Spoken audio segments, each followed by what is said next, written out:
parang Marikina, may magkakapitbahay na initang-inita sa kanilang kapitbahay na pasaway ang inireklamo. Si Rowena Diverso. Hindi naman ang ating paligid, tapos dadagdagan pa niya ng dumi, saan magre-reklamo ko? Bumangera daw si Rowena. Mahilig magtapon ng basura sa kung saan-saan. Sasabihan niya ako na huwag daw ako magtapon. Bakit po sir, ako lang ba ang tao dito? Chismosa, pakialamera, at kung ano-ano pa. Wala talaga eh, ang kapal ng mukha ng babae. Wala nagsiruwi mo naman. Nagagdal. May katotohanan ba ito o bawang paninira lamang? Hindi ka, aling mo, sa pasakialaman mo sa amin, ha? Dahil hindi kami batang paslit na pinagsasabihan mo, ha? Ito ang kapitbahay, kapit-awa. Face-to-face issue of the day. At ngayon, makakasama natin si Rowena Diverso.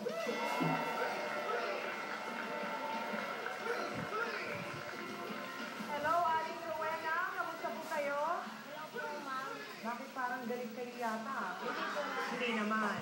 Alam niyo po ba na kayo ay tinatawag ng inyong mga kapitbahay na mega pasaway na kapitbahay? Opo, ma'am. Dahil po sa sinasabi nila sa akin na nagtatapon daw ako ng diaper sa kanal. Totoo daw po ba yun? Hindi po yan totoo, ma'am. Paninira lang yan, ma'am. Isa rin po sa mga binibintang nila sa inyo, eh yung kayo daw po ay bungangera.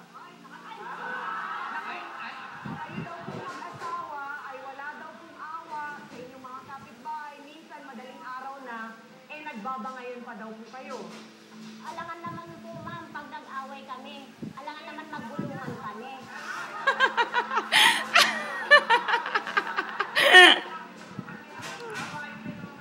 So talagang nagsisigawan kayo, aminado ka, na nagsisigawan kayo ng mister mo. Nagsasabi lang ako ng totoo, ma'am. Alangan naman mag-away kayo. Ay, nako, ganito ang ganyan.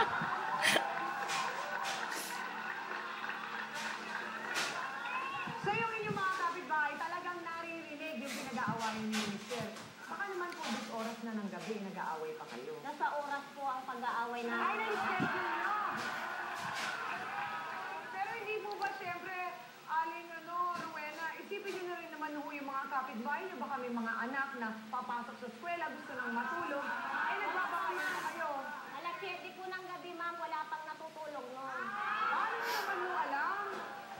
Paano hindi ko alam, ma'am? Eh, nakikita ko sila. Oh. Nagchichismisan sa baba. Sino po ang pinagsitismisan? Kayo. Opo, ma'am.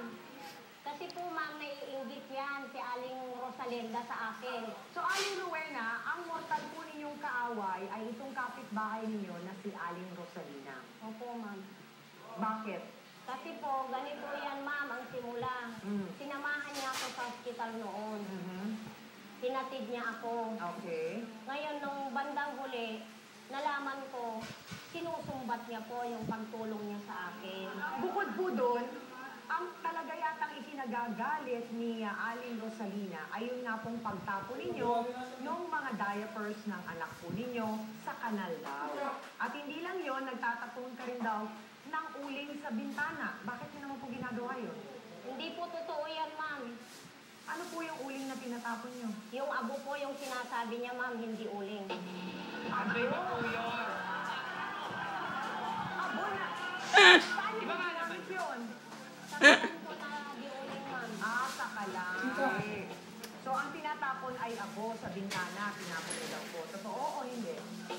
Eh, ang sabi niya po, ma'am, kanina, uling. Eh, di siyempre, abo po yung tinatapon ko. So, parang ang sinasabi nyo, eh wala namang masama dun sa ginawa ninyong nagtapon kayo ng diaper sa kanal at nung abo, Siya lang po ang nagsasabi nun, ma'am. si Aling Rosalina lang. Pero Aling Rowena, ang sinasabi po talaga kasi nilireklamo talaga ng mga kapitbahay nyo ay yung pong pag-utang ninyo at hindi kayo nagbabayad. Nagbabayad po ako, ma'am. Pero nadidili lang po, ma'am. Pag nasabi ko sa December ko na, ngayon pupunta na naman yung naniningil sa akin. Bakit? Eh, isang December pa? May December pa naman natutulog.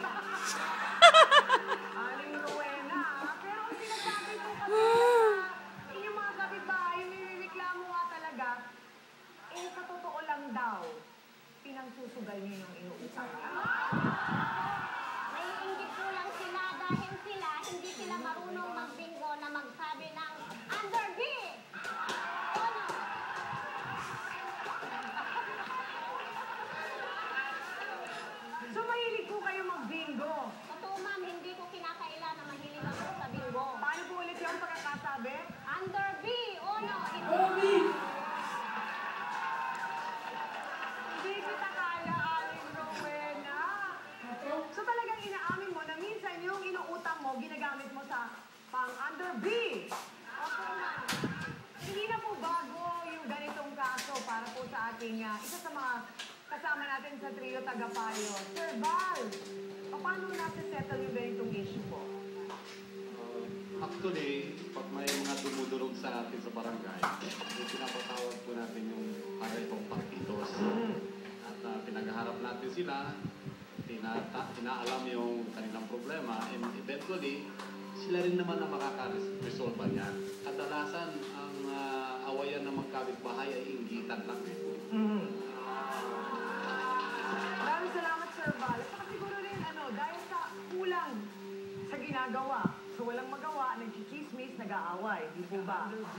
Narinig na natin ang panig ni Aling Rowena. Eto na, makayanan kaya ninyo kapag lumabas na ang kapitbahay na nagrereklamo na si Rosalina de la Cruz.